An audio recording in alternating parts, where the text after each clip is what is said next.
अहिल्यानगरच्या राहुरी शहरातील भागीरथीबाई तनपुरे विद्यालयाच्या विद्यार्थ्यांना घेऊन जाणारी खासगी स्कूल बस पलटी होऊन अनेक विद्यार्थिनी गंभीर जखमी झाल्याची घटना काल शुक्रवारी सायंकाळी घडली।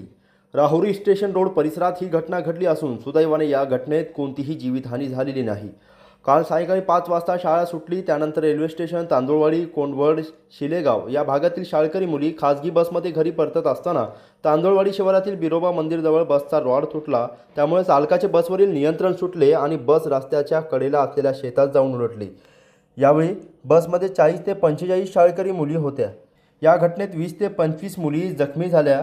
घटनेची माहिती मिळताच अनेक रुग्णवाहिका चालकांनी घटनास्थळी धाव घेऊन जखमी मुलींना शहरातील 3 ते 4 रुग्णालयात उपचारासाठी दाखल केले। सुदैवाने या घटनेत कोणतीही जीवितहानी झाली नाही। सर्व विद्यार्थिनी तांदुळवाडी, कोंडवड आणि शिलेगाव येथील आहेत। या घटनेमुळे पालक वर्गात प्रचंड खळबळ उडाली आहे।